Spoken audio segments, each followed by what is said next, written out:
would like to thank each and every participant for taking their time out from their busy schedule and coming and attending.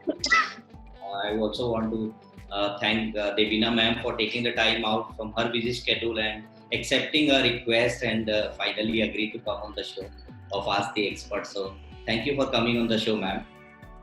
Thanks, Vikas, for having me. Thank you. We also have Achin, who heads the technical and fund management team at First Global. So Achin Agarwal is also there. So let me begin the conversation by introducing Devina Mehra. I think most of you already know and must be following her. She did her MBA from IIM Ahmedabad. I think it was 1984 to 1986 batch. I think from there onwards, IIM Ahmedabad continues to be the number one B school in entire Asia Pacific. She also got many gold awards during her academic performance. So I think it was, if I have to quantify terms of numbers, then I would say I think more than 10 gold medal, or I think 8 gold medals in during her undergraduation. And she had broken down the 60 years of record for the university for highest aggregate marks scored in the BA exam. So clearly it really indicates that she's right from day one very good in terms of her academics. She started up her career with Asia Pacific Banking Institute Singapore, which is also known as Citicorp. Then she moved on to Citibank in 1986, having spent about almost 8-9 years over there. Initial 4 years she was part of the merchant banking and corporate finance. Then from 1991 onwards to 1993, which was about 2 years, she worked in the corporate risk strategy group. Then 1993 was the time when she quit Citibank and started this company called First Global along with Shankar Sharma ji. 1999 onwards, First Global made a mark to the global markets. They went internationally, started their operation globally. 2000 was the time when they gained the membership in the prestigious London Stock Exchange. 2001 was the time when they got the membership at NASD US. And this was the first time when First Global started trading in the US market. I think it's been more than, I would say, 19 years. Then 2002 onwards, First Global started building its research coverage both domestically and internationally, economies around the world. They are known for their independent, unbiased stance and their own fearless and contrarian views on the markets. I think the entire world knows them that nobody can influence them except for the data points. So I think great work done there. Then, so currently, Devina is the chairman at First Global. She also heads the research team. If I talk about her achievements, I think there are many, but I would just tell you a few of them. So she participated in the Tech Bull Run, which started in 1997 and ended up in 1998. She could manage to predict 2000 tech crash. I mean the .com bubbles well in advance. Then she also anticipated bull run which started in India way back in 2004, which was there for about 3 years. This was whole emerging market bulls as well as, of course, bull run and as well as in India as well. Then she could manage to predict 2008 crash well in advance. And that was the time I think she was very vocal. Both Shankarji and Devina, they were both very vocal about the crash. They were not happy with the overall valuations. They were very vocal from 2007 onwards. Then she could manage to predict the oil crash from $150 to $30 in 2008. And that was a time nobody knew where the economy was going through. Then she could manage to predict the oil bull market. We started at $29 in 2016. Then she also could manage to predict that US will have a next decade of bull run, and this was started in 2010. And so as the case with India. So Indian bull run also started in 2009. When they went to US in 2000, they were early guys in terms of picking up some of the US unicorns, I would say, which is like Amazons of the world, Apple, Netflix, Domino's, and there are many more. When it comes to Indian investing, they could manage to identify some of the stocks and sectors like HDFC Bank, Bajaj Auto, Maruti, Indian Chemicals. And 2019 was the time I think they started warning the investor community as a whole in India that this is the time that it can go worse from here. So you have to be very very cautious about it.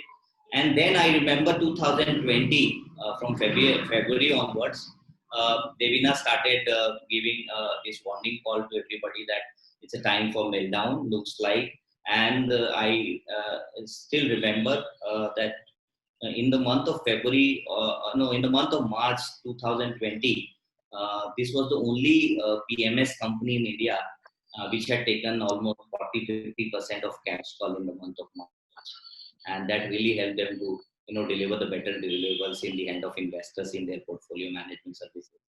So Devina is widely quoted in Wall Street Journal, CNBC, Financial Times, and also featured in show like Minds of Capital or NDTV Profit. She was also, I mean, both Mr. Sharma and Devina, they were also recognized as the top power couples in India by a couple of business magazines, and one of that is Outlook Business.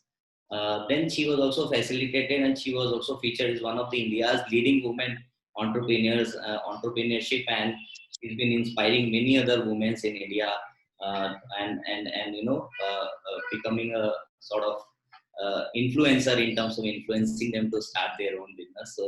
So if I have to really speak, then I will take another 30 minutes to speak about her. So without wasting even single minute, I would like to firstly, once again, thank her for accepting my request and coming on the show and interacting with all of us uh, in this show of Ask the Expert. So, welcome on the show, Devina. Thank you, Vikas, for a very, very kind introduction. Yeah, thank you. So, Devina, this time we have, I think, more than 500 investors. So, we are glad to host this event where your followers from all around the world have logged in. So people have logged in from US, UK, Singapore, Dubai. So there are many. I think if you look at the timing wise, there, I think it's nice. Yeah. Yeah. So once again, welcome to all of you. Thanks for logging in. All right. So, Devina, the format of the show is, at AIF and PMS Experts India, we keep organizing this knowledge-based series. The whole idea is what, after spending almost 20 years in the industry, what I've realized is that there's a huge gap between investors and their managers. Right. So the whole idea is to basically bridge the gap by inviting industry experts like you and try and understand more in terms of how do you look at markets or what is your approach towards markets and how should the Indian investor behave accordingly. So the first question before I come to the main topic, the first question which comes to my mind, Devina, which I am very curious to know is, so what made you to start First Global in way back in 1993? See, you said, as you said, I passed out of MBA in 1986. At that time, nothing like a securities industry in any professional form existed. So you had the old time brokers, and at that time, broking in the securities business was considered something slightly shady and mostly done by people who could not do other things in life. And in fact, you'd be surprised to know that anything like securities research was not even part of the MBA curriculum at that point. So I first started in investment banking, which was called merchant banking at that time. And then I moved on to corporate credit, which actually was very good grounding for what I did later, because there also you're analyzing industries and companies. And as a banker, you do not participate in the upside. So your focus has to be always on what are the risks, which if you go directly into equity markets, often you don't focus on. So that was very good grounding that, along with the upside, to also look at the downside. And for me, the big trigger for coming into the markets was number one, in 1993, Dr. Manmohan Singh's budget opened the market to foreign institutional investors. And that's when we thought that, this is the time when professional research would become important, where there would be a market for professional research, which did not exist at that point. So that's, and also at that time, Bombay Stock Exchange had decided to issue, I think, about 70 or 71 memberships to professionals, which, I mean, of course, it's another story. that it was quite a difficult thing to get because they were issuing it. At that time, a BSc membership used to cost 2 crores, and this they were issuing at 55 lakhs. This was the early 90s. So, 55 lakhs was hard enough to, as a number to get your head around, and 2 crores was totally out of the reach. So those were the two things. So and at that time, corporate membership was not allowed. So you had to apply as an individual. So I applied for the BSc membership, and then Dr. Manmohan Singh's budget came in, and that's when we started on this journey, starting off as an institutional sell-side broker from 93 onwards. And then, of course, the NSE came in and the business was corporatized. And so 90s were basically that. And then, as you said, that we went global towards the end of the 90s. So, maybe we can talk about that separately. Yeah, so the second question then is that, the name of the company First Global, this was something decided, or in 1999 you decided that let's go global? How did that happen? If you could share it with our viewers. Yeah, the name was First Global even before we went global. So, somewhere at the back of our mind, I suppose we always did think that we would think beyond India. So towards the end of the 90s, there were actually two triggers why we thought of going global. One was sheer boredom that, I said, how long am I going to keep analyzing the same old, Bajaj Auto and Maruti? And by that time, the IT majors had also become significant. And obviously you had discovered HDFC Bank, and that had done well, but how long are you going to analyze the same group of companies? And if you look back 20 years later, still the group has not changed very dramatically. There are minor changes, unlike what happens globally. So that was one trigger. The other was the Asian crisis of the late 90s. And when one looked at that, and these, were Asian tigers, so supposed to be, much better economies than, let us say, India. And suddenly, in a matter of a few months, they went through so much difficulty. And we said that, if suppose we were in those markets and exposed only to our home market, how risky would that have been? So that clearly shows the risk of being in a single market. So that was the other trigger that set us thinking that let's go outside India. Now, remember, this was a very unconventional thought to have, very unconventional vision to have. And most of our, the people our clients we were dealing with were FIIs. And when we discussed it with them, they also said that this can't be done. Starting from India, how are you going to go overseas? And then they said, if you're going overseas, maybe you should add 2, 3, 4 more emerging markets to your portfolio. Maybe add a Taiwan or a Philippines or something like that. But I thought that didn't make sense. I said, if I'm going to go overseas, then it has to be in the biggest playgrounds in the world. So that is when I decided that, we should go to the biggest markets, which is UK, US, Europe. And there too, we will cover the biggest stocks. So, again, to give you an idea of how that changes, at that time, tech in the US meant IBM, Dell, Cisco. Microsoft is probably the only one from that time which is still a major tech player. All the others which were majors then have become minor now. So we covered all the major, not just tech, but also, pharma or a Walmart or whatever it was. And that was really good learning also, because those companies are much more complex than the companies we are used to seeing in India. And on the other hand, we also found, which was my premise, that if you do things properly from first principles, there is no reason why you cannot understand something in another market and understand it as well or better than everyone else. Just to give you a small example, in 2003, oil, we said that, people said oil is going up, and we said this, this move is not really an oil move, it's a US dollar move. It's a US dollar that's going down, and hence the oil prices are looking higher because they are denominated in US dollar. Now it is conventional wisdom. At that time, no one had thought of it. And actually, Wall Street Journal put this on the front page as, a theory that we have propounded, that, First Global has thought of this. So we found that very soon we could make a mark there, and that has been very good grounding. And as I said, it took time, it took effort, but now it's been 20 years we've been covering markets globally. So it's been a very, very interesting ride. Sure. So now from an investor perspective, I want to ask you here is that what do you think, what should be the core framework while investing as an Indian investor? What is your sense about it?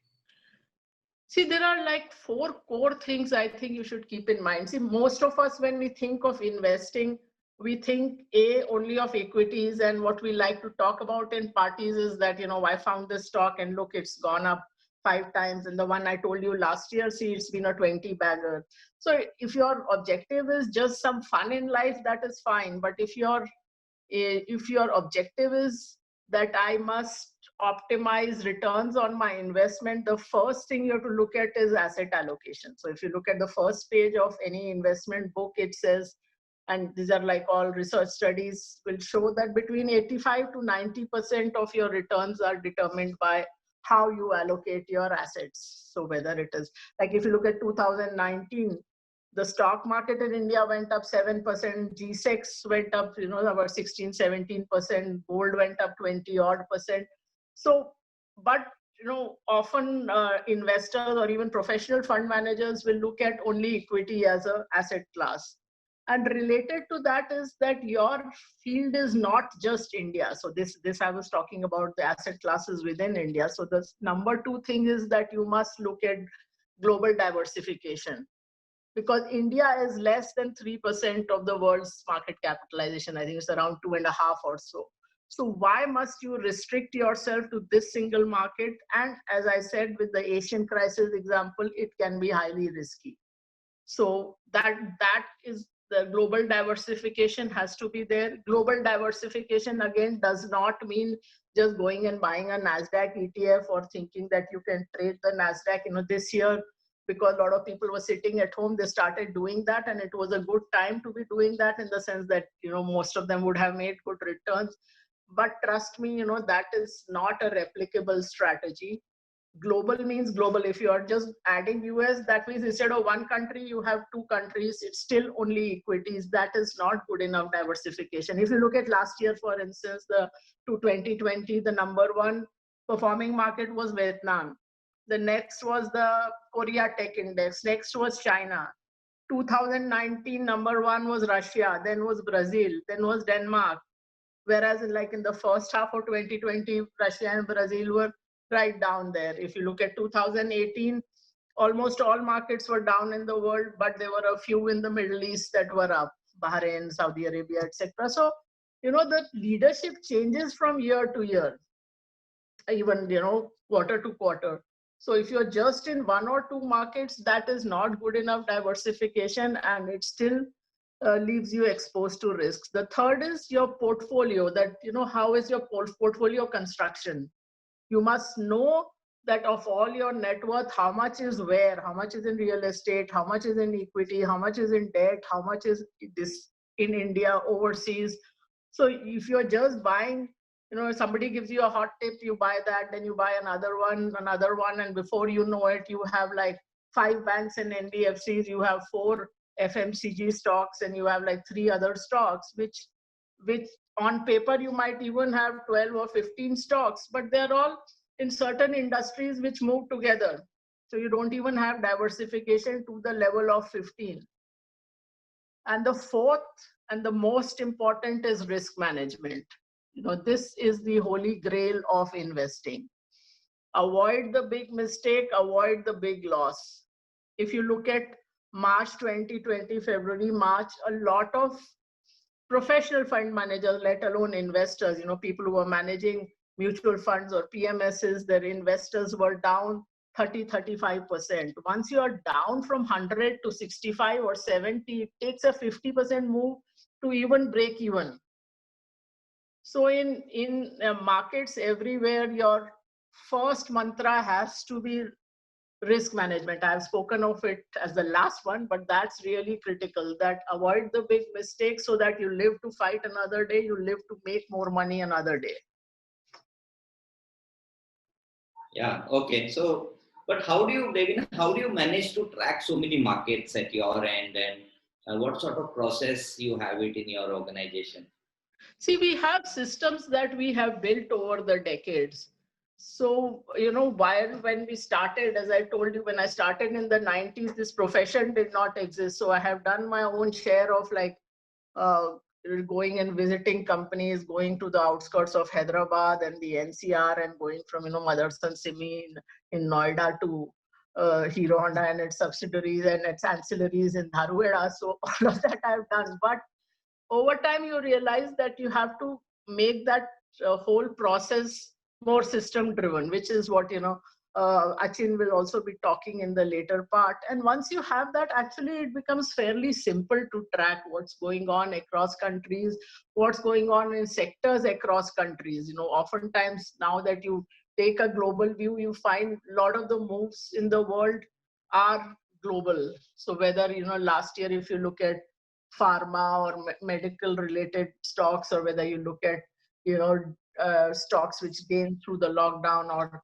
overall work from home or digitization, a lot of those moves are synchronized across the world. Even if you look at small cap or mid cap rallies, you will find, once you take a global views, that many of those things are synchronized across the world. So actually taking a global view sometimes makes the local view also clearer.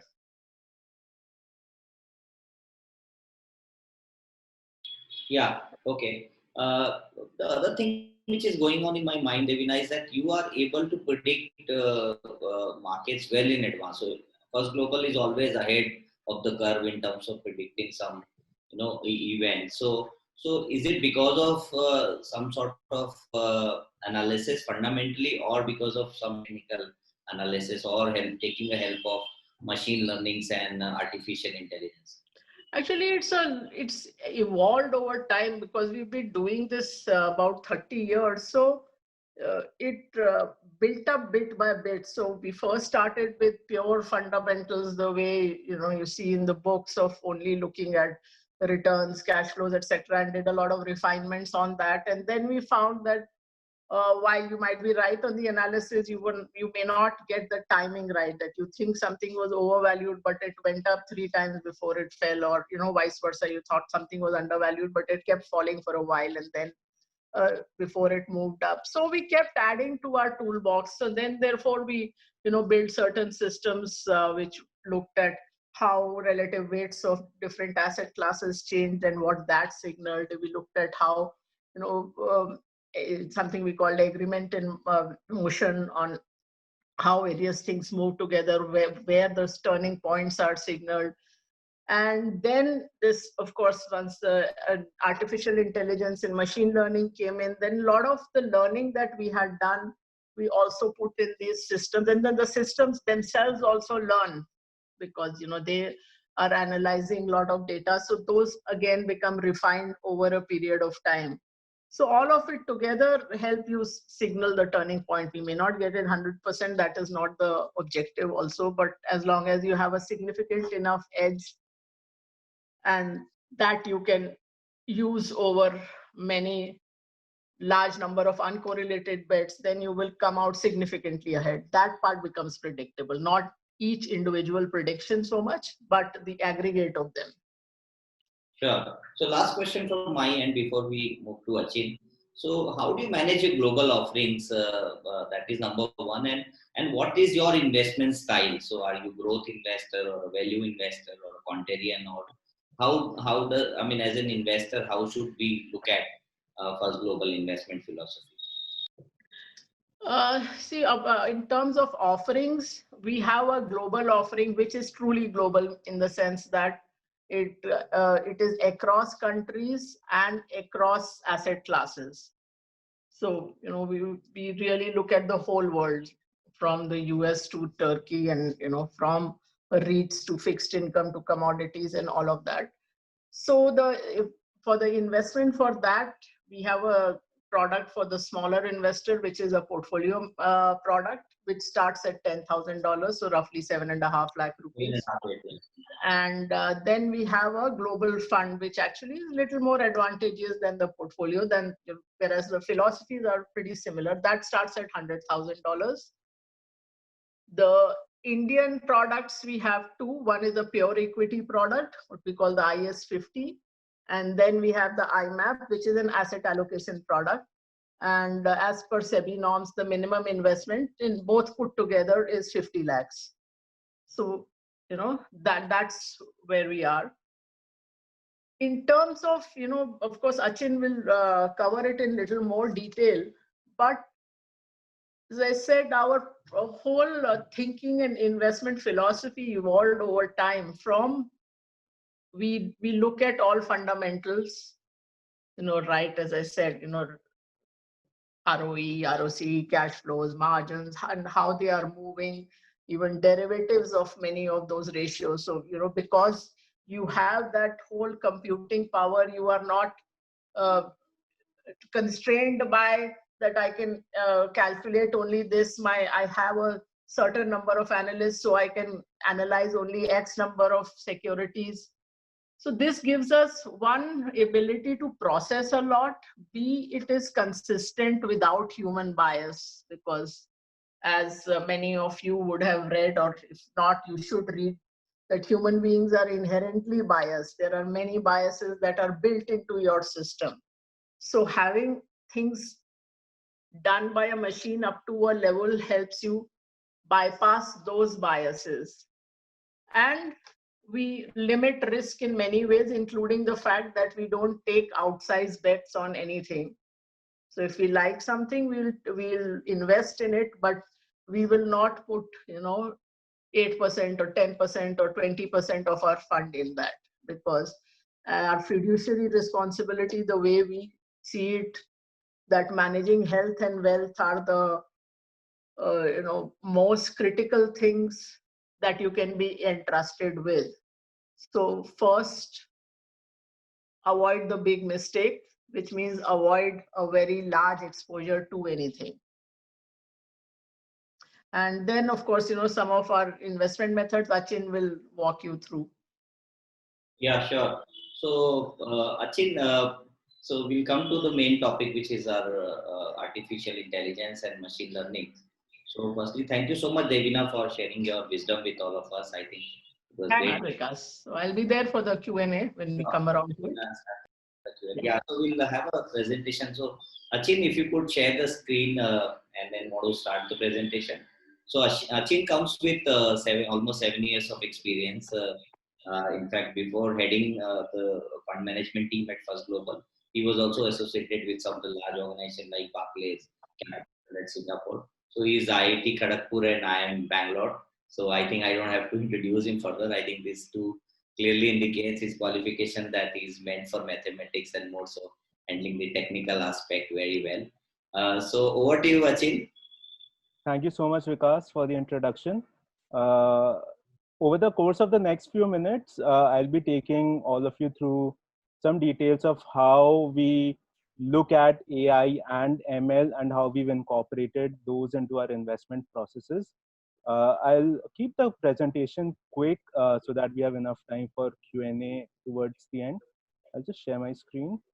Just a small announcement, Achin, before you start. So anybody has any question, they can type in their question in Q&A box.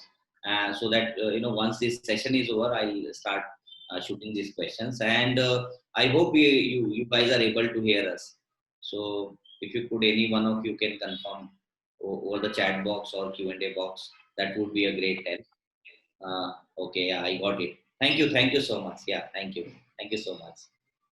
So wonderful viewers.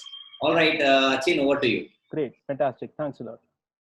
So, right, as you can see, you have been lied to, right? That's right. You have been told that investing is an art. Well, guess what? It's not.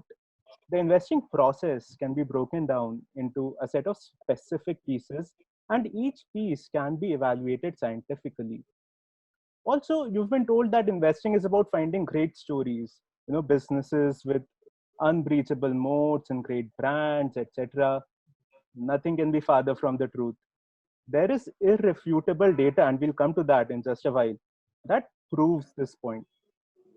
Also, you've been told that humans make great investors. Once again, not true. The truth is that the human only model has stopped working. It worked well in the past, it had its heyday, but no longer works. So let's first try and understand why did the human only model stop working. There was a point in time when access to privileged information was a key edge, but that has been regulated away to a large extent. In fact, now there is a deluge of publicly available information, and there is so much data available that human beings simply cannot absorb and process all of it. And most importantly, all humans suffer from biases. Human evolution did not prepare us to be great investors, right? Evolution made us great at a number of other tasks, including survival, but not so much at investing. We suffer from a number of biases which impact our ability to make sound investment decisions. There's a very, very long list of biases that we suffer from. For example, storification bias, right? People like to spin stories around their investments and they cling to these stories even if facts no longer agree. Human beings have been driven by stories from a very early time and pay attention to anecdotes more than they do to data. Then there's something called recency bias, which Devina also referred to earlier, right? Which means that just because something has done well recently, people start assuming it has always done well, right? Obviously, people tend to remember recent events more than what happened in the distant past.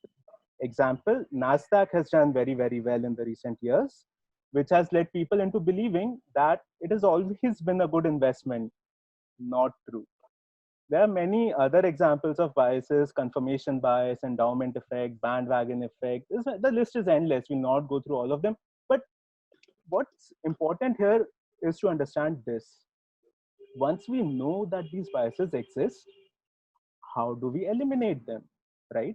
That is what we are more interested in. Well, the short answer to that is it is impossible to eliminate human biases.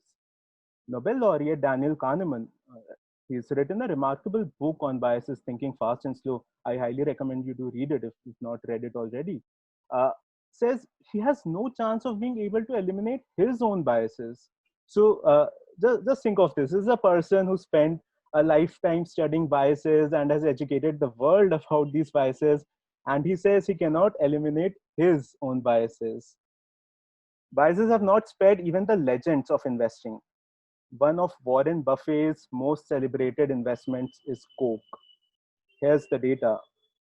From 1993 onwards, Coke is up 8 times, whereas the broad market index itself is up 12 times, and Pepsi is up 30 times, right?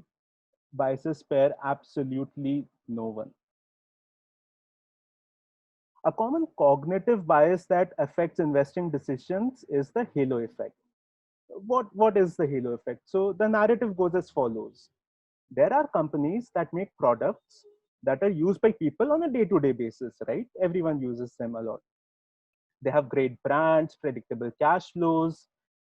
People make the mistake of thinking that these end up being great investments also, and that they're always great investments just because these are such great stories underlying these companies. The data speaks otherwise. Look at Gillette or ITC for that matter, right? These are companies which had these exact same characteristics and were very, very popular a few years back. They aren't even talked about anymore, having delivered negative returns over the last 7, 8 years. Look at Nestle. It has delivered low single digit returns over extended periods of time. Pidilite delivered less than market returns over multiple periods from 94 to 98, then again from 2000 to 2004, and then once again from 2007 to 09. Bata delivered exactly zero return over a 15-year period from 1994 to 2009. By the way, these are the returns include dividend reinvestments also. There are others. All of this is basically storification. So, I mean, just to chip in from what Achin said, it's not that we dislike these companies. In fact, we have held many of these in our portfolios. But what we are against is storification and saying that these have always done well or will always do well, because that the data does not support. So there will always be periods of time when they will do well, and that is when we would also like to invest in them, but we don't like to get married to a story or a stock. Exactly. And it is at the end of the day, the job of the fund manager to know when is that time to be in that stock versus when is the time to sit out, right? Which brings us to the point of luck versus skill. Traditional investing depends heavily on luck. It depends too much on the outcomes of specific bets. It depends too heavily on the decisions of a single person or a bunch of people, and whether that person ended up having a lucky streak. Machine learning, on the other hand, when we look at a process governed by machine learning, that eliminates the human factor to a very large extent. It makes investing into a process which is consistent and repeatable. This largely eliminates the role of luck, and the outcomes are now driven more by skill that the ML models bring to the table. So, what exactly is the edge that machine learning brings to the process of investing? Let's spend some time on this question. First and foremost, it does away with many of the limitations of the human approach that we just discussed. It eliminates biases, emotions from the decision making process. The machine does not get confused when it encounters conflicting pieces of information. Rather, it is able to systematically reconcile such conflicts and arrive at a analytical decision. Secondly, the machine model significantly enhance capacity, both in terms of breadth, that is the number of opportunities that you can evaluate, as well as depth, that is the amount of data that is looked at for every single company that is evaluated. Whereas human run investments suffer from the inherent drawback that they cannot practically evaluate more than a certain number of opportunities. And what happens is they end up making a virtue out of necessity. This one PMS manager, they say that they evaluate 25 stocks and buy 12. Does that mean that opportunities are restricted to just 25 stocks in the entire market and that the rest of the stocks don't matter? Of course not. It is at the end of the day just a question of what capacity are you running at. Another very important aspect of machine driven investing is consistency. When Just think about this, when multiple people are analyzing different companies or meeting different company management teams, each person will have a different way of evaluating the facts, and their individual biases will no doubt come into the equation. A consistent comparison across the entire universe becomes impossible. Whereas when the ML model looks at these different companies, each one of them is compared against the same gold standard, hence leading to consistent outcomes. That is truly, truly valuable. It is very important to point out here that just because someone is using machine learning does not mean that all problems have been solved. See, all machine learning models are not created equal. Machine learning just offers us a set of tools. It is mathematics at the end of the day to build superior prediction models, and it really depends on the expertise of those building these systems. Just like a Ferrari in the hands of an inexperienced driver will not win you races, right? Similarly, when it comes to building ML models, the expertise of those building these models is what makes all the difference. Moving on to the process, right? In terms of what actually we end up doing. So you'll hear this very often: machine learning, this, AI, that. What is it at the end of the day? Within the ML process, there are a couple of very important steps that we'd like to highlight here. The very first is factor identification. We evaluate hundreds of different factor definitions. The objective is to find factors that can help us identify great investment opportunities. The very first test that we apply to any factor is that it must make logical sense from a first principles thinking. It has to be explainable. It should make sense when you talk about it, rather than being an abstract set of complex rules that if this and that and something else, then I want to do this. That is not a good factor. A good factor will always make logical, intuitive sense. Only those factors which make logical sense are then tested on decades of historical data to see whether or not they had any predictive power. Was the predictive power consistent over time, over multiple market cycles? Only those factors that stand this test of time are the factors that we eventually end up considering within our models. Once we have this chosen set of factors that go into the model, we are now looking at different kinds of model definitions. Once again, what is very, very important here is we do not want to use black boxes. Rather, what we are looking for is an explainable set of factors going into a system which produces explainable outputs. So interpretability is a key aspect both in factor identification as well as in building the models themselves. Very often you will come across people running ML models as a black box, where they themselves cannot explain the drivers behind the model's recommendations. That, in our view, is a total recipe for disaster. It is so crucial for one to understand exactly why the model is recommending one stock over the other, one asset class over the other. Beyond that, there's a lot of exciting work that we are doing in the space of natural language processing. So we look at a lot of unstructured text data. For example, earnings con call transcripts. There are different sections of the annual reports which contain key messages. What we are trying to do here is a couple of things. Number one, we are looking for continuity of management narrative. What that means is, what was the management saying a few quarters back? Has the story changed? Has the narrative changed? Are the objectives of the company changing every few quarters or every few years? We don't like such frequent changes. Next, we look for complexity of management speech. So the idea here is this. It is a well-researched topic that when management is confident of the company's performance and has nothing to hide, they speak in a simple to understand manner. You can make sense of what they're saying very easily.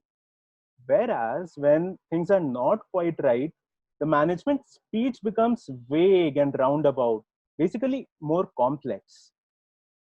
Our models look for spikes in management speech complexity, and those spikes serve as a red flag.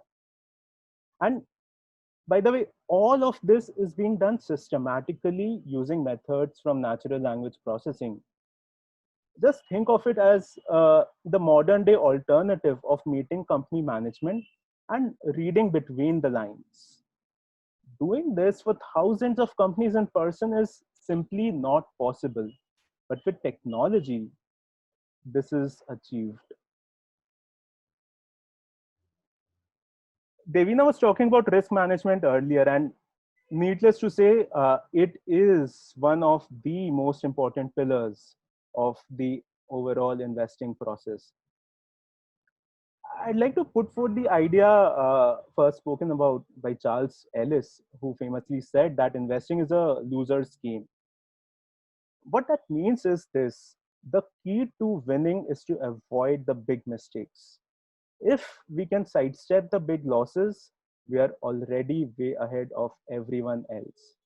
And like Devina mentioned, that is exactly what we did in March last year. We were able to avoid the large drawdowns. Of course, we lost a bit of money, but nowhere close to what the market lost. What that meant was this: when the tide turned, we were already way ahead of everyone else. ready to ride the rally, whereas others were struggling just to recover the losses. It's all about staying alive during difficult times to fight another day, right? Also, another very important point that we'd like to highlight here is that we are extremely rigid when it comes to risk management. That probably is the only part of our overall process where we are not flexible. Risk management rules are never overridden. So the machine offers a lot of advantages. There's a lot that we get from it. But for all the advantages that it has to offer, there are certain aspects where a machine based model stands to benefit from human supervision also. There have been experiments which conclusively show that any field which requires an application of skill stands to benefit tremendously when human and machine team up. What is crucial here is to understand that each component, the human piece as well as the machine piece, has a different role to play. It is about putting these together in the correct manner. Humans add a layer of checks and balances over and above what the machine does, and they act as guardrails. Also, humans apply a couple of additional filters on the outputs of what the machine tells us. These are the FG agreement in motion, which Devina referred to earlier, and the FG weight watcher, which have been developed over decades in house. This level of rigor ensures that the stocks that we do end up selecting within our portfolio deliver a very high strike rate. This is really a key part of the process that gives us an unfair advantage over purely systematic quant funds. So all of that is great. I mean, it sounds fantastic. It makes sense, but what do the results look like? This is the performance of our global fund. As you can see, there is a significant outperformance over the benchmark, the MSCI World Index. In 2020 itself, we were up 36%. In the same period, the benchmark was up slightly more than 13%. In 2020, amongst the universe of all funds, the GFF, our global fund, was in the top 9% in terms of returns. And if you look at risk adjusted returns, we were in the top 2% of all funds globally. And it's not just 2020, similar outperformance had been delivered over the past several years. This year, the 2020 has been a fantastic lab, for fund managers to demonstrate their skill, where you had a terrible bear market and a runaway bull market all squeezed into in a short span of 6 months. That is the time when the best of the best get tested, and that is the year where our fund has beaten some of the best in the business, the likes of Jim Simons, Renaissance Technologies, and Ray Dalio's Bridgewater. And it's not just a few percentage points of outperformance. Both of these funds are down more than 10, 15 percentage points this year, whereas the GFF was up 36%. This is a performance of our equity portfolio in India. Since the launch of our PMS in February 2020, we are way ahead of the market. What is important to note is that both for our global as well as India funds, the returns outperformance has come with a volatility which is almost half the volatility of the benchmarks. So that is high returns with lower volatility. That is truly valuable.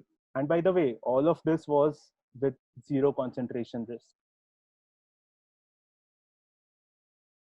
Our India equity portfolio has been by far the best performing PMS scheme since its launch. As you can see, we are way ahead of the rest of the competition. Devina spoke about the products. I'll just quickly go through them once again. For global investments, we have the Global Freedom Fund, which is an offshore multi-asset strategy fund that can invest across all asset classes and geographies. It is a fund structure, and within a single vehicle, it provides exposure to every single asset class in the world. So it's a truly global fund, and it has a minimum investment of 100,000 US dollars. And then we have the GMAP, which follows a philosophy similar to the GFF, save a few exceptions. And that provides exposure to all asset classes and geographies also, but is run under a managed account structure with a minimum investment of 10,000 US dollars. Within our India PMS, we have a couple of products. The India Super 50 is an equities long only model that invests in listed equities within India. And then we have the Indian multi-asset allocation portfolio, the IMAP, which is a multi-asset class offering that relies on tactical and dynamic asset allocation and provides consistent returns with a much lower volatility because it is multi-asset.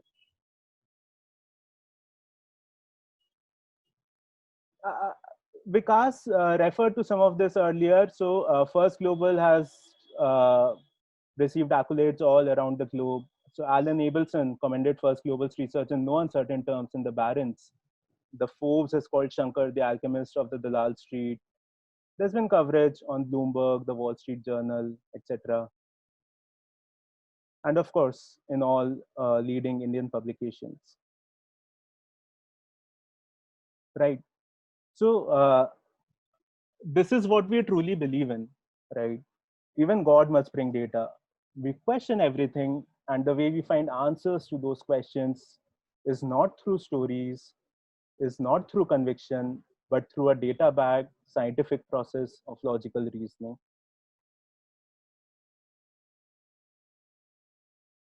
So that brings us to the end of this quick presentation. We'd be happy to take any questions. Over to you, Vikas. Yeah, sure. Thank you so much. It was great insight, Achin. A lot of learnings today. So what we'll do is there are a lot of questions. So Devina and Achin, you requested to try and answer as many as you can. Knowing the fact you might have to rush, but if you could spare some more time. Sure. You tell us what to answer. Are you curating the questions? What we have to answer? Yeah. Okay. So tell us. What is your views about Indian markets and US markets for next 5 years?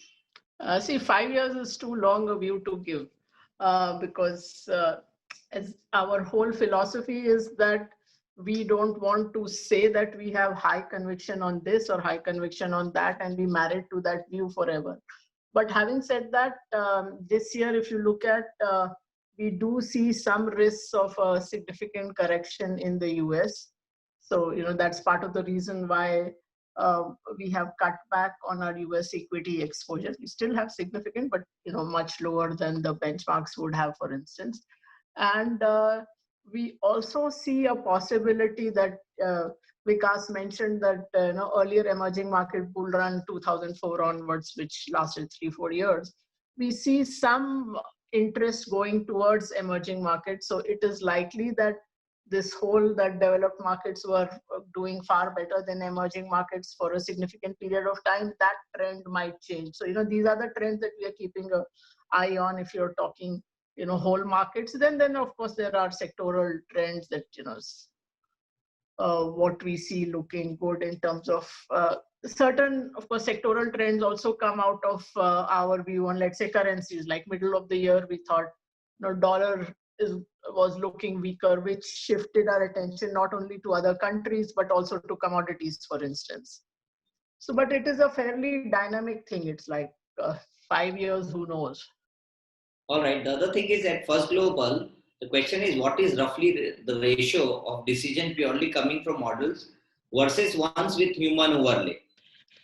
See, if you look at big turning points at times, the human overlay becomes significant. Let us say that February, March last year, because this COVID and things which were changing because of that, because the model by definition will rely on past data, any kind of external shock, it cannot signal. So if it is a US-China trade war or Indo-China tension at the border, or it is a COVID, that has to be brought in. But the process which we follow in general, again, very exceptional circumstances apart, is that the model gives you an output. Let us say for India, the model gives you that beginning of the quarter, these are the 60 best stocks that we like. The model likes. Then we have the two other models which Achin spoke about, FG, agreement in motion, and agreement weight watcher, which are not, which require human interpretation, but they are also system driven. So we will apply those, we will apply some amount of human, our experience, the fund management team's experience. And then out of 60, we might choose 45 of those. So that's the normal process that we follow. But as I said, if things are something is looking very strange as it did in February last year, then a different kind of input comes in. And on risk management, as Achin mentioned, while on the investment side, we have a human overlay, on the risk side, we do not. On the risk side, the only possible human overlay can be to make the risk management parameters tighter. It cannot say that, the model is signaling that we should sell and we say, no, abhi dekh lete hain ek mahina aur, acha lagta hai stock. So that is not allowed. Sure. The other question is, within your Indian PMS, what should be the weight in Super 50 versus the multi-asset PMS? That really again depends on your time horizon, on your risk appetite, because there are two different products. One is a pure equity product, the other is an asset allocation product. So where you are in your life cycle, where you are in terms of your risk outlook, it would depend on that. As I said, on equity in general, while India in particular is not looking any outstanding, but we do think there will be some move towards emerging markets, which might benefit India also.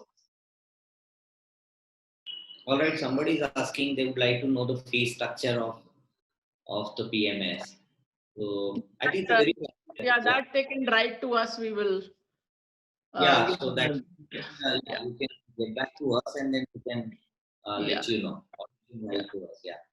So how do you measure the contribution of AI and ML in your final returns? Oh, we are not trying to do that. The objective is to refine the model more and more as the inputs come in, because the model learns as, this is what was expected, this is what happened, and therefore the model next time will learn and maybe use a slightly different set of factors or slightly different weights for those factors.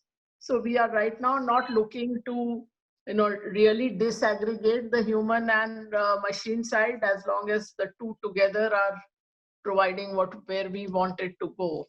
Because we don't believe in black boxes, again, as Achin had said, that I personally would be very uncomfortable if I'm using a model where I didn't know why the model is recommending something. So we really, while it is a AI and ML model, but we do know what is going in, why it is recommending something. And as I said, there's always an experienced human overlay, because again, that even to make the model or train the model, you need the right human inputs, because it is not as if that you can get 3 engineers and just ask them to make a AI model and it will work fine. It will not, I can assure you. All right, another question comes from Mr. Singhal. Please explain tax application on global funds. I am not quite the right person to give all the details, because it will depend on your personal circumstance. But if you're talking generally of an Indian resident, the global fund itself is not taxed. It is in a tax-free jurisdiction. As a holder, you will be taxed when you sell the fund. Whereas on the portfolio, which is the product for the smaller investor, the taxation is as and when you buy and sell securities. So the fund gives you a tax advantage in that sense, that you will not be taxed till you actually sell it. Whereas because you're holding the fund unit, whereas in the portfolio you're holding the underlying securities. So as you book profits on each of those securities, you become liable to tax depending on where you reside. Sure. The next question is, does the fund also allocated money to commodities, gold, silver, copper, etc.? Yes, very much, very much. We were among the first ones to move into gold, and not just gold and crude by, oil. We entered when oil was still $16-17. Because again, some of our systems, including the Weight Watcher system, etc., tracks when certain weightages for something becomes too high or too low, and then watch for turning points. So, oil was part of that. Now also we have significant amount of commodities, I think 9-10% probably, which includes both precious metals as well as others. So we've Okay. had not gold, but also palladium and other things. And even in India, among the cyclicals, some of the metal stocks. Okay. So what has been your GMAP returns in 2020, and why is your PMS better than a mutual fund with almost 18 to 20% returns? Our GMAP returns were about 36% for 2020, as against our benchmark, which is MSCI World, which was 13%. And actually, MSCI World is an equity benchmark. We hold, as I said, not just equity, but fixed income also. So fixed income commodities. So, I mean, our risk profile is lower than that of MSCI World. Still, we did almost 3 times what MSCI World did. In India also, we did, I think, 31% as against the market about 15-16%.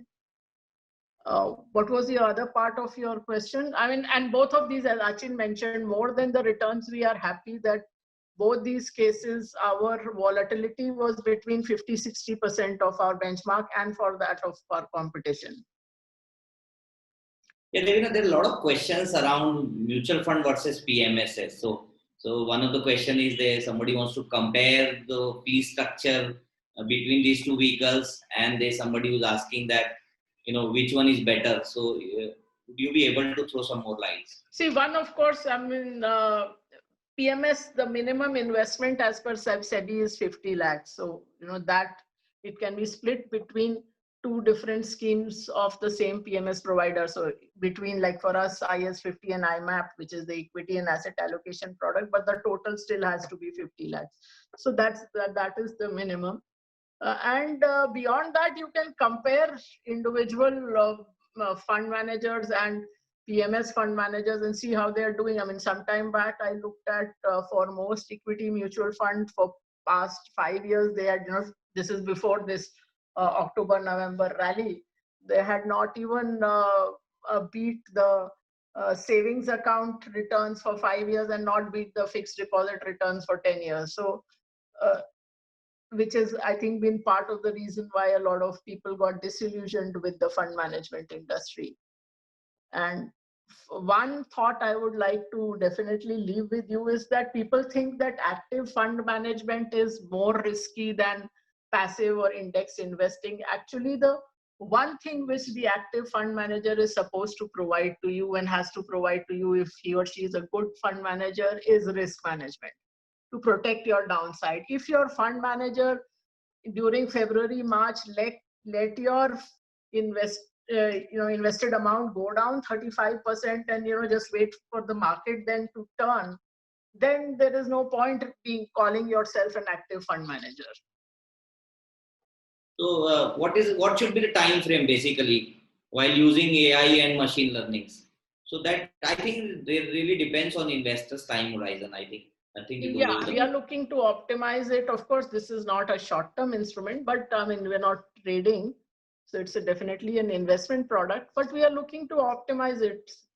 And as I said, to manage the risk. So, if I look at risk-adjusted returns for both the years, if I look at the Sharpe ratio, which is the returns by the volatility, we have done more than double what MSCI World has done. So I think MSCI World was 1.5. We were no, this year it was 0.46. We were 1.5 in 2019. I think it was 1.5 and we were like 3.3 or something. So both years we have been like 2.5 times on a risk adjusted basis. And as Achin mentioned, we are right up there in the top 2% of global funds on risk adjusted returns and 9% of the funds on returns alone. So I mean, I'm very, very happy with that performance. Yeah, I think remarkable job done out there. The other question is, what is your CAGR return of GMAP since inception? It is 18% as that graph showed. So 18% versus Achin, what was the MSCI for that? I think 7.5% or something. Yes, it was 7.7%. Yeah, probably people wanted to see the slide again, so we'll probably do it Yeah, later. you can just show the slide again. The other question is, how do you detect, while Achin is showing the slide very quickly to Devina, so how do you detect uncorrelated securities using artificial intelligence? See, you can look at how securities move, and then you also, of course, having a human intervention, you also know how certain industries are related or not related. As I said, you have the data for how that sector moves along with or without not related to some other sector or some other stock. And also you have that pharmaceutical is not necessarily related to steel, so you know that at least also on a fundamental basis they are not correlated. So I mean, nothing will have zero correlation with anything else, but your objective is to have less correlation. As I said, that if in India, if you have a portfolio of 15 stocks and 6 of them are financials and 5 of them are FMCG, then those will cluster together in terms of moves, and those are highly correlated. So you don't really have 15 bets. You probably have 5 or 6 bets if you look at really how they will move. Yeah. So another question comes from Vivek. Devina, did you ever have a down year? So he's saying that any negative years as far as performance. Yes, we've had. I think it was in. Let me just see what the numbers were, but we have had. I think 2018 was the down year. I'm just looking at what the percent. Achin, do you have that number in front of you? Yes, so 2018 was down 8.3%, and also in 2015 we were down minus 1.9%. This question for Achin. Need the name of the book Achin mentioned about on biases. Thinking Fast and Slow. Thinking Fast and Slow by Daniel Kahneman. So if you're looking at books for thinking fallacies and biases, this would be number 1. But I would recommend 2 more. One is The Halo Effect, HALO, The Halo Effect. And one is The Invisible Gorilla. So these 3 books will really help you understand where the structural gaps in your thinking are. I mean, I'm not saying that, as Achin mentioned, that just by understanding that these exist, you cannot always eliminate them, but you should understand why you need some kind of structured help. Otherwise, you are liable to be misled. And of course, Achin's this screen has been up, so people who wanted to see how the CAGR for global products was 18.6 as against the MSCI World, which was 7.7. Yeah, related to this only. So somebody is asking, Devina mentioned that $10,000 one can start investment with. Is that correct? Yeah, the answer is yes, that is right. So the portfolio product, global portfolio product, as I said, that's a very small sort of barrier to get actually exposure to the globe. So, for example, today we have Taiwan, we have South Korea, we have tiny bit of Brazil, we have a little bit of Turkey. Also, we have all kinds of commodities. So you get really besides, of course, the better known market. So, just with a small amount, you can actually get the globe. Yeah. Another question is from a valuation perspective. Somebody is asking that, is this a good time to enter in PMS with large sum, because both India and US are overheated in terms of valuations? See, in India, in the US, as I said, we are not a US fund, which has been our precise point, that people think global means going and investing in US and particularly going and investing in NASDAQ. That's too narrow a view. And as markets change, the whole point is dynamic and tactical asset allocation. So if I look at, for example, last year, if I look at my February end allocation and my June end allocation, they are completely different. February end, we had less than 10% exposure to total equities, forget, US equities. And then by June end, we were 80% equities. Not just June, actually, we tweeted on, I think, 23rd March saying that this is the time that markets we think will turn, and we had gone into 70% equities in our global funds by then. So, that is our job as a fund manager to decide when and where to invest. And globally, there are many, many opportunities. So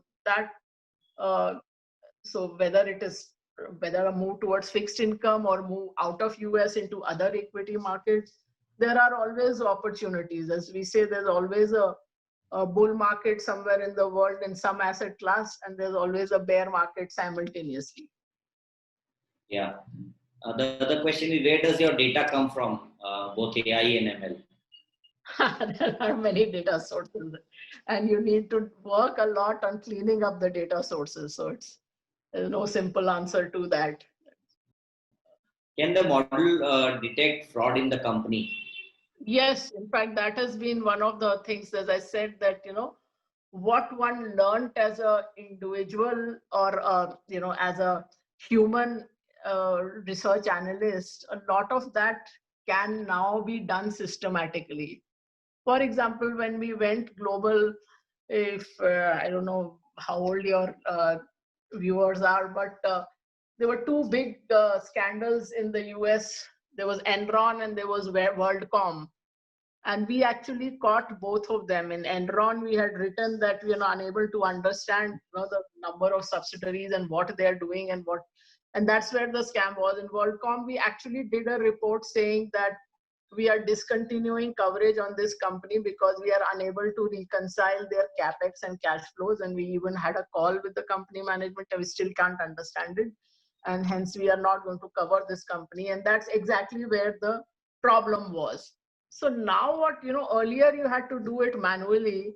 Now we find a lot of those factors can actually be coded, and therefore almost every scam, whether it was a Manpasand beverages here or whether it was a Wirecard in the US, our systems have caught every single one of the major scams that happened. Of course, at times they will catch it a year in advance of when the scandal breaks, which we are happy with. But there are many, many things, right from, the depreciation policies to, as I said, capex and cash flows, and how they are moving along with the profits, what you're paying auditors, many factors you can put in which actually signal manipulation of some sort very well. So actually that's one thing the system is very, very good at. Yeah, there has been a debate going on in some circle regarding the end of supremacy of US dollar. Your views on the above, please. Yeah, I'm not making any mega predictions in the long term, but as I said that we had concerns on the US dollar middle of the year itself, and we realigned our portfolio in that way, going to commodities, later on taking on a Bitcoin bet also. So this is something we'll watch. I'm not saying that this is happening tomorrow, that something will change, because many things are fluid, including what China does. Like for example, what they have done on Jack Ma. Now, I don't know what the implications of that will be overall for their other companies and their other overall impact on the globe. So there are many imponderables, but as I said, this is something that's on our watch list. Okay, so GFF fund is giving 18.7% return, what it is showing. So have you added fees, management fees also in the fund, in the returns? Yes, this is after management fees, right, Achin? Yes, this is after management fees.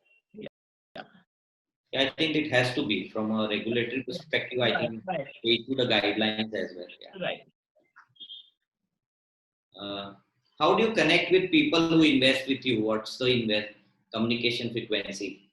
What we do is that obviously if you're the investing in a GFF, you get an NAV every day. If you are investing in the GMAP, you actually are holding the portfolio directly, so you can log in and see your portfolio and what is happening there. So that is and of course, end of the month, you will get the fact sheet and all performance report, fact sheet, all of that. So that's the normal thing. And Of course, otherwise, when they invest through us, we also keep reviewing the portfolio, and as and when it is needed, we request the fund manager to come on the call and interact with you. right. Okay.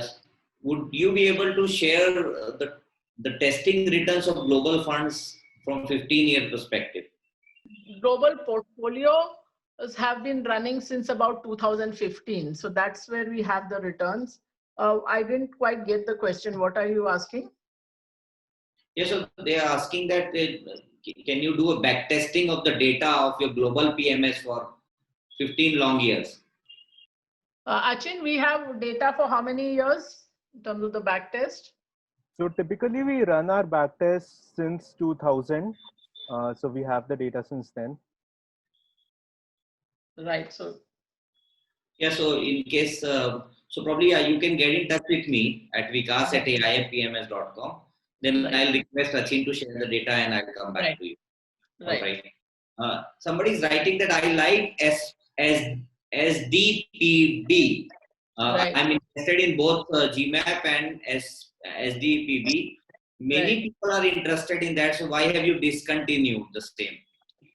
Yeah, because it's a non-discretionary product. So every trade has to be approved by the customer, and that was causing, some amount of logistical difficulty.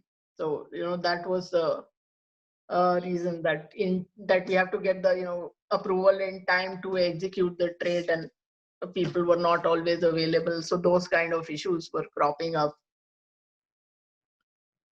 So maybe in another form we'll see. Okay. So do you see technicals while buying a stock, or you deploy everything on the same day?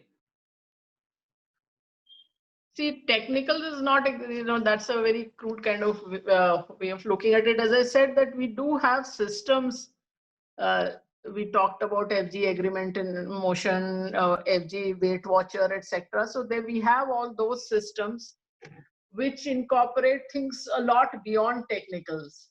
But we do look at how we expect movements to be through those systems, on how we expect various asset classes to move or various sectors to move. So we do look at all of that. Do you also hold cryptocurrency or grayscale ETF in your portfolio? Yes, we do. As I mentioned that, that was also part of our move away from dollar assets. So at least a diversification, not move away as in like making anything zero, but diversification away from that.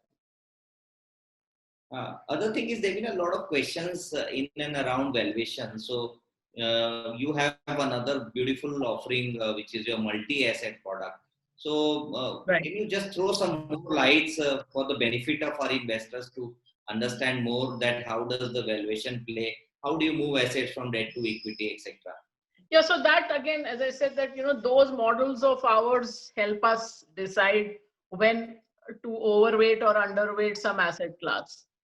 And definitely in our asset allocation product, again, the focus also is on risk management. So we do have gold, we have debt. In India, we are still wary of debt other than government securities or very high quality debt, because we think that the pain on that is still not over. So risk is not just in equities, it is also on any kind of risky debt. So we are being very conservative on the debt as of now in India. In globally, little less so. Okay. And what is the kind of size that you manage at First Global, both global PMS and Indian PMSs? See, globally now, including our portfolio product, which was actually the initial product, we have, I think, about 570 million total. And India, between what is in the pipeline and what we have now, is about 100 crores. What's your views about Bitcoin? See, as I said, we do have a holding there, but any of our bets are not really outsized bets ever. So when we have a holding, we normally, in anything, any security or any bet, we will not start off with more than 2 to 4%. So that's the maximum range. It could be even less. So just keep that in mind. When I'm talking of holdings, doesn't mean that I have like 10% or 15% in something like that. All right.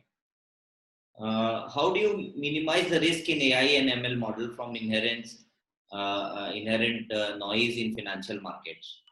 See, that is why it is not a black box. It is not only a AI ML model. It is a combination of human experience and very long and valuable human experience and the AI ML model. So it is not just coming out of the AI ML. And the AI ML also is a fairly rigorous model in terms of how much detail we go into in each factor, in the number of factors. So that is not very noisy to start with, because those are not very unstable factors to start with. So that we are looking at the output of that model usually only once a quarter. That's when we are doing the rebalancing, unless, as I said, there are special cases. And plus, since it relies on past data, in any case, if there is a big turning point, that there has to be some amount of human intervention. And human also doesn't mean just whimsical human intervention. That also, as I said, that we have two other robust models that have been tested for almost 20 years now that we use there.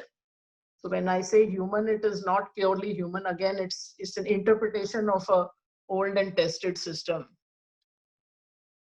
All right. So one has to open a Demat account with you, or existing Demat account can be used. So I would like to answer that. I think we'll have to open a separate Demat account because the power of attorney needs to be shared there.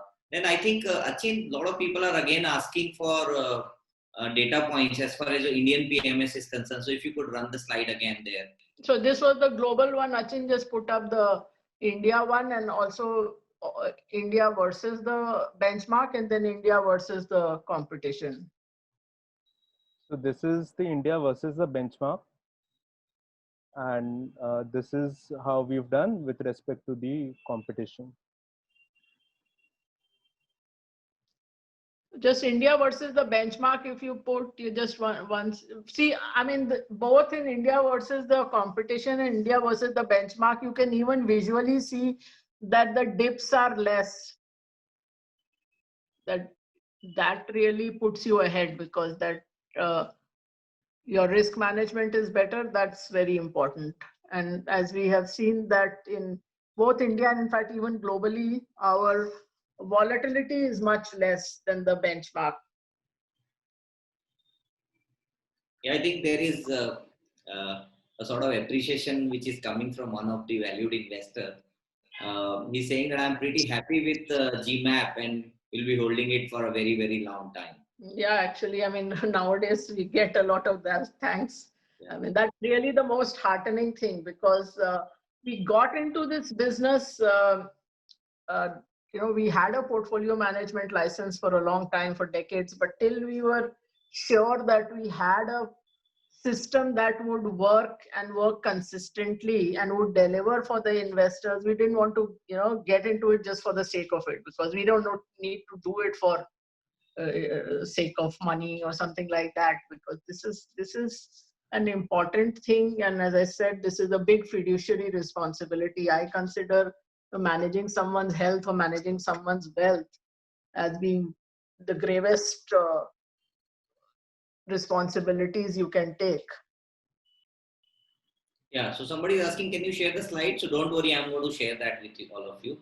And then one question for Devina is, any substitute for SDBP? We are looking at that. We are looking at what we can offer, smaller retail investors. So that is definitely something there on our mind. Yeah, one more thing is that I think his experience in the same fund was very good, so he's appreciating that. Thank you. And then there is one more question. What is the current allocation of equity, debt, and gold in your multi-asset PMS? Multi-asset, we had higher debt and gold earlier. Now I think debt and gold together would be something like 35% and 65% would be equity. Okay. At one point it was about 50-50. Yeah, I think more or less we are done. The last question for Achin. So how do you, I think he's a student, so he wants to know, how do you learn AI and ML? Any framework or anything that you want to refer to, Achin? Obviously, the starting point for learning anything new is going to be some good texts. I can share some reference material with you separately, which you can pass on to the audience. But at the end of the day, it is all about practice, right? So we've been doing this for a number of years. And it's not just a question of having done it for a number of years, but the kind of value that you can add over the years, the kind of insights that you can bring to the table, right? That is really, really important. So what I would like to highlight once again is to always follow a first principles approach, be it learning AI, ML, be it any other task that you're trying to build an expertise in. Break everything down into logical principles. Never take anything for granted just because it's written somewhere, just because someone has said it. It should appeal to your first principles thinking. It should make sense to you. And that is how you would always end up building new insights. And that holds as much for AI ML as for other aspects. All right. So thank you so much on behalf of entire AIF and PMS Experts India. I would like to take this opportunity to thank Devina ma'am for once again taking the time out, answering all the questions so patiently. So thank you once again. Thank you, Achin, for sharing great insights about machine learnings and artificial intelligence. And we look forward to work closely with you. Thank you once again. Thanks, Vikas. Thanks, all the viewers. Great having you all and for all the questions. Yeah, all right. So in case, so once again, thank you all. Thank you so much for coming and attending the call. In case you have any questions, you can write to me at vikas@aifpms.com. Any which ways I want to share the presentation with you. So once again, everyone, thank you so much.